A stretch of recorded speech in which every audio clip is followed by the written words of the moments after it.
Guys, ஒரு திறமை அப்படிங்கிறது, அதாவது ஸ்கில் அப்படிங்கிறது ஒரே நாள்லேயே உருவாகிறாது. அந்த ஸ்கில் உருவாகணும் அப்படின்னா கொஞ்சம் கொஞ்சம் கொஞ்சம் கொஞ்சமாக ட்ரை பண்ணி தான் ஒரு ஸ்கில் அப்படிங்கிறது ஒவ்வொருத்தனுக்கும் வருது. அதே மாதிரி ஒரே நாளில் எவனோ குடிகாரனா, பரம்பரை குடிகாரனா மாற முடியாது. பீரில் ஆரம்பிக்கும், ஏதாவது ஃபங்க்ஷனுக்கு ஒரு சின்ன ஒரு கட்டிங் அடிக்கிறதுல ஆரம்பிக்கும். ஆனால் அது போக போக போக அவனால் அந்த குடிப்பழக்கம் இல்லாமல் இருக்க முடியாது அப்படிங்கிற நிலைமை உருவாகுது. ஒரு அரசாங்கம் அதாவது ஒரு அப்பா தன்னுடைய மகனுக்கு சரக்கை ஊட்டி விடுற மாதிரி ஒரு அரசாங்கம் அப்படிங்கிறது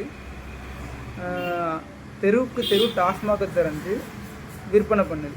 எப்படி தெரிஞ்சுக்கணும் அப்படின்னா, தீபாவளிக்கு அந்த 3 நாள்லே 750 கோடிக்கு மேலே விற்பனை ஆகுது. மக்கள் குடியில் அடிக்ட் ஆகி இருக்கிறாங்க. ஒரு தலைவன் அப்படிங்கிறவன் போதையின் பாதை செல்லாதீர்கள் அப்படின்னு சொல்கிறான் அப்படின்னா, அதுக்கு முன்னாடி என்ன பண்ணணும்? டாஸ்மாக் கடையெல்லாம் மூடிக்கிட்டு ஆரோக்கியமான உணவுகளை நீங்கள் சாப்பிடணும் அப்படின்னு ஒரு பிரச்சாரத்தை பண்ணிக்கிட்டு இந்த வார்த்தையை சொன்னால் அதை ஏற்றுக்க முடியும்.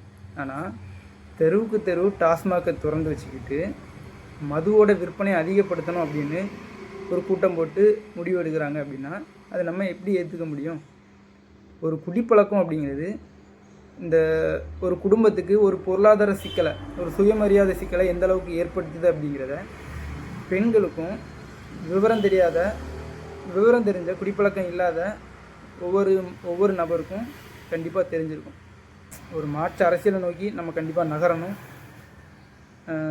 16 வருஷம் 20 வருஷம் படிக்கிறோம், பணத்துக்காக தான் படிக்கிறோமே தவிர நம்ம எப்போ பொது அறிவு, சமூக அரசியல் சார்ந்து சிந்திக்கிறோமோ அப்போ தான் இந்த சமுதாயம் மாறும்.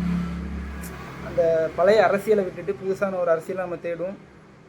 ஒரு வாரிசு அரசியலை விட்டுக்கிட்டு ஒரு புரட்சிகரமான அரசியலை நம்ம முன்னெடுக்கணும். அதனால் வாங்க.